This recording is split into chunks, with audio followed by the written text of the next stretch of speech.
প্রিয় উচ্চ মাধ্যমিক পরীক্ষার্থী, তোমরা যারা তৃতীয় সেমিস্টার দেবে তোমাদের বাংলা বিষয়ের একটি অত্যন্ত গুরুত্বপূর্ণ ভিডিও আজকে আমি তোমাদের সামনে উপস্থাপন করব।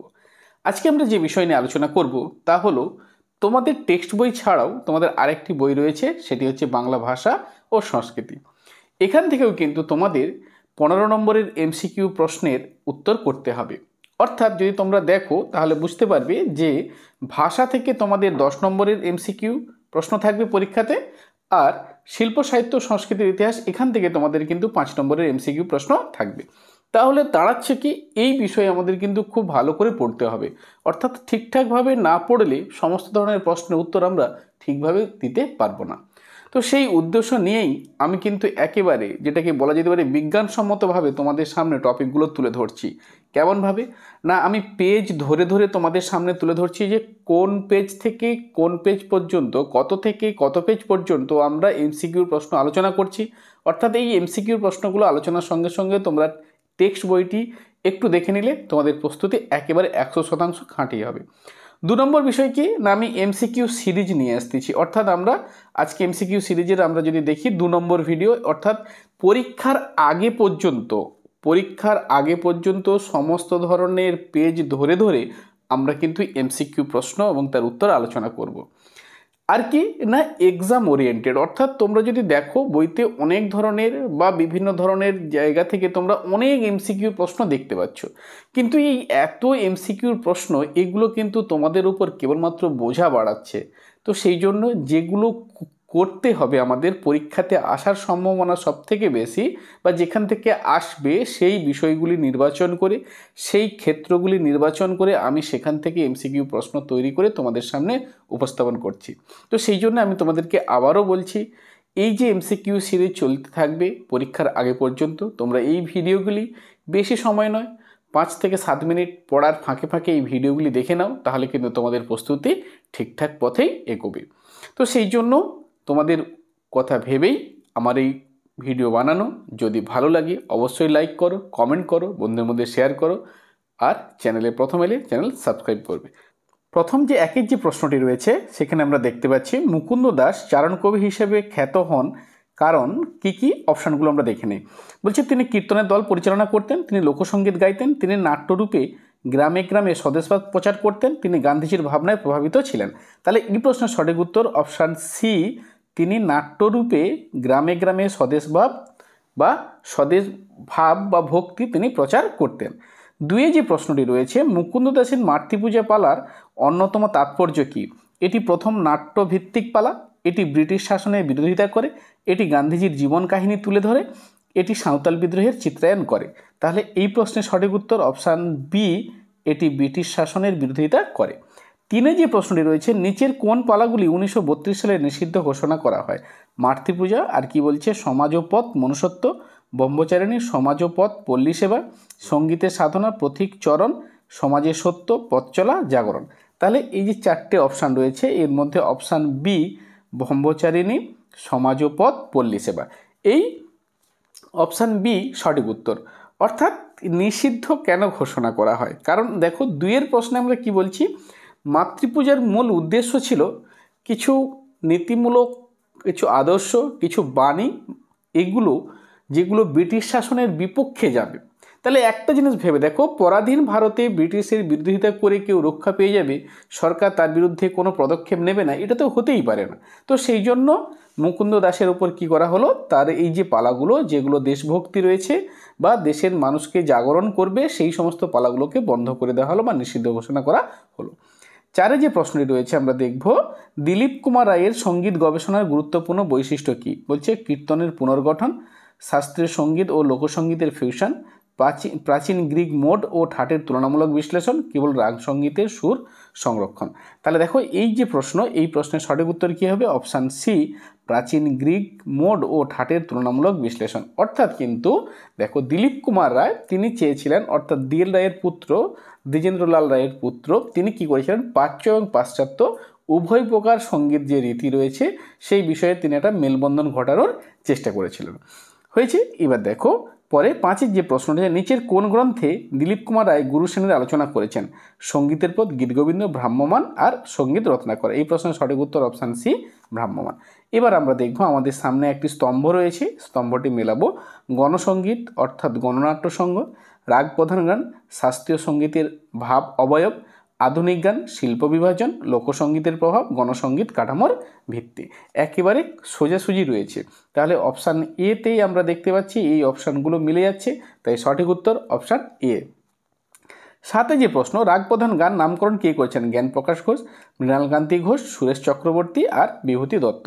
এই প্রশ্নের সঠিক উত্তর অপশান সি, সুরেশচন্দ্র চক্রবর্তী। পরে 8 যে প্রশ্ন, রাগ প্রধান গানের অন্যতম বৈশিষ্ট্য কি? কেবল শাস্ত্রীয় রাগ প্রয়োগ, স্বল্প রচনাত্মক গভীরতা, বিদেশি যন্ত্রের বর্জন আর কি বলছে? শাস্ত্রীয় সঙ্গীতের ভাব এবং অবয়বের উপস্থিতি। তাহলে এই প্রশ্নের সঠিক উত্তর অপশান ডি, শাস্ত্রীয় সঙ্গীতের ভাব ও অবয়বের উপস্থিতি। 9 আমরা দেখব একটি বিবৃতি ও কারণ রয়েছে, সেই প্রশ্নটি আমরা দেখব। বলছে গণনাট্য আন্দোলনের সঙ্গে সঙ্গীতের একটি ঘনিষ্ঠ সম্পর্ক গড়ে ওঠে। এই আন্দোলন সংগঠিত বা সঙ্গীত ছিল জনজাগরণের প্রধান হাতিয়ার। তাহলে দেখো, এক কথায় তোমাদেরকে বুঝতে হবে যে এই গণনাট্য আন্দোলনের সঙ্গে সঙ্গীতের ঘনিষ্ঠ সম্পর্ক অবশ্যই ছিল, আর এই আন্দোলনের সঙ্গীত ছিল জনজাগরণের একটা প্রধান মাধ্যম। স্বাভাবিকভাবে এই ধরনের নাট্য বা এই ধরনের নাটক বা এই ধরনের কিছু বিষয়বস্তু জনগণের মাধ্যমে তুলে ধরলে বা জনগণের সামনে এই বিষয়গুলোকে ঠিকঠাকভাবে উপস্থাপন করলে মানুষকে তার চেতনা ফিরিয়ে আনবে, এই বিষয়টি স্বাভাবিক বিষয়। ফলস্বরূপ কী হয়েছে না, এই সঙ্গীতগুলো জনগণকে সচেতন করার জন্য বা জাগরণ করার জন্য প্রধান হাতিয়ার হিসেবে তৎকালীন সময়ের আমাদের যেমন স্বদেশী মন্ত্রী যারা দীক্ষিত তারা কিন্তু বেছে নিয়েছিলেন। ফলস্বরূপ এই সঙ্গীতের সঙ্গে গণনাট্য আন্দোলনের একটা গভীর সংযোগ ছিল। তাহলে আমরা এই অর্থে কি দেখতে পাচ্ছি? উভয়ই সত্য এবং আর এর যথার্থ ব্যাখ্যা করছে। তাহলে অপশান এ হচ্ছে গিয়ে এর সঠিক উত্তর। 10 যে প্রশ্নটি রয়েছে, নিচের কোনটি বাংলা আধুনিক গানের বৈশিষ্ট্য নয়? সুরকার, গীতিকার, কণ্ঠশিল্পীর একতা, যন্ত্রানুষঙ্গের প্রবেশ, বলছে গান পণ্যরূপে বিপণন আর কোরাস ভিত্তিক বিপ্লবাত্মক ধারা। তাহলে এই প্রশ্নে যদি আমরা দেখি কোরাস ভিত্তিক, কারণ আধুনিক গানে কোরাস ভিত্তিক এই বিষয়টি অতটা গুরুত্বপূর্ণ বা তাৎপর্যপূর্ণ বিষয় নয়।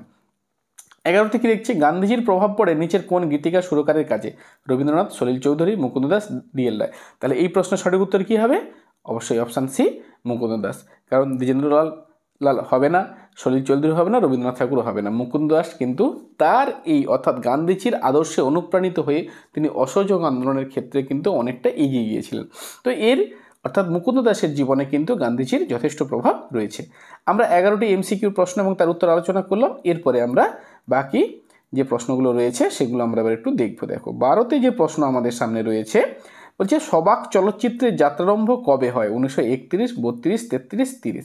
তাহলে এই প্রশ্নের সঠিক উত্তর অপশান এ, 1931 সালে সবাক চলচ্চিত্র তার কিন্তু যাত্রা শুরু করে।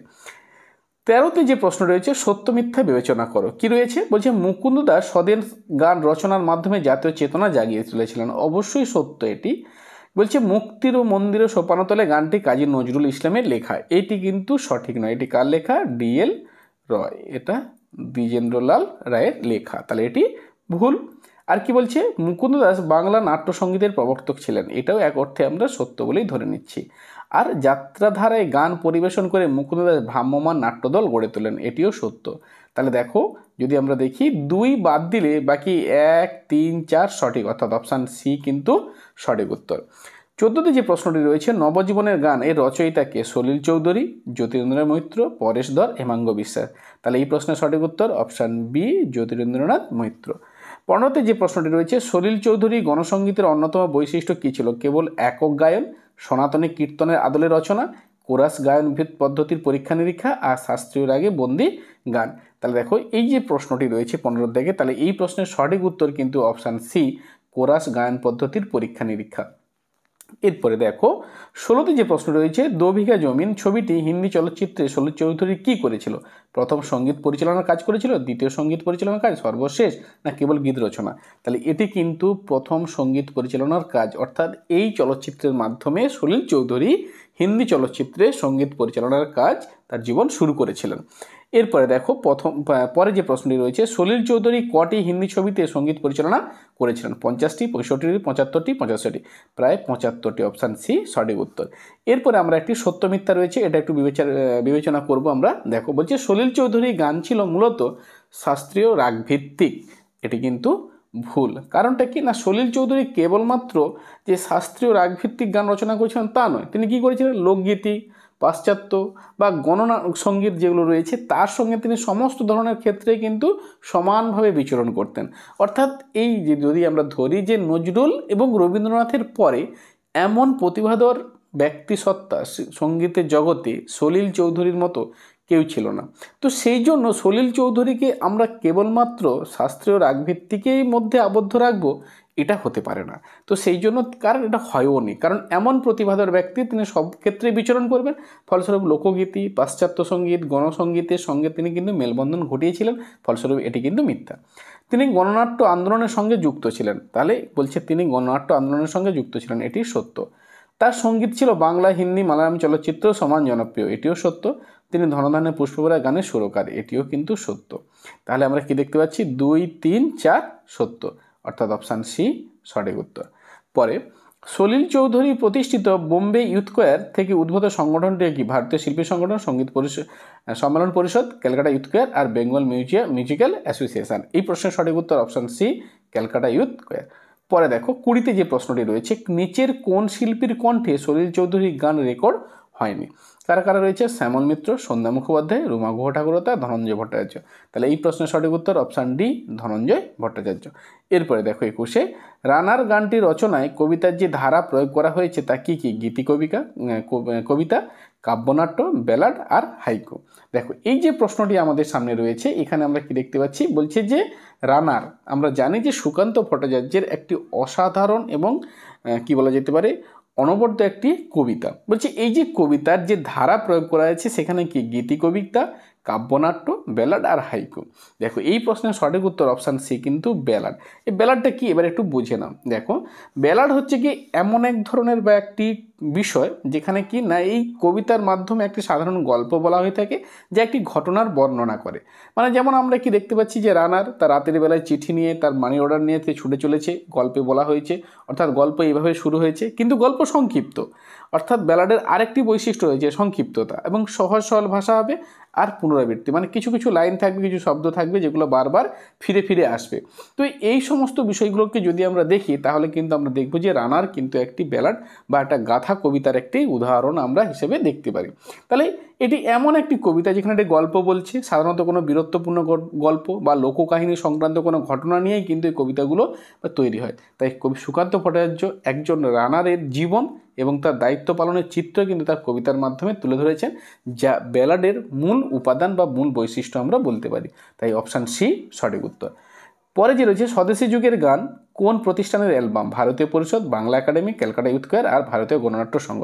তাহলে এই প্রশ্নের সঠিক উত্তর অপশান সি ক্যালকাটা ইউথ কোয়ার। এবং সবশেষ যে প্রশ্নটি আমাদের সামনে রয়েছে, বাংলা গণসঙ্গীতের প্রাথমিক পর্বে কোন বিষয়টি মূল উপজীব্য ছিল? প্রেম, দেশভক্তি ও সংগ্রাম, আধ্যাত্মিকতা, লোকজ উৎসব। তাহলে এই প্রশ্নের সঠিক উত্তর অপশান বি দেশভক্তি ও সংগ্রাম হয়েছে। তাহলে এই ছিল গুরুত্বপূর্ণ 23টি এমসিকিউ প্রশ্ন এবং তার উত্তর, যেগুলি তোমরা যে প্রস্তুতি নিচ্ছ সেই প্রস্তুতিতে যথেষ্ট সাহায্য করবে।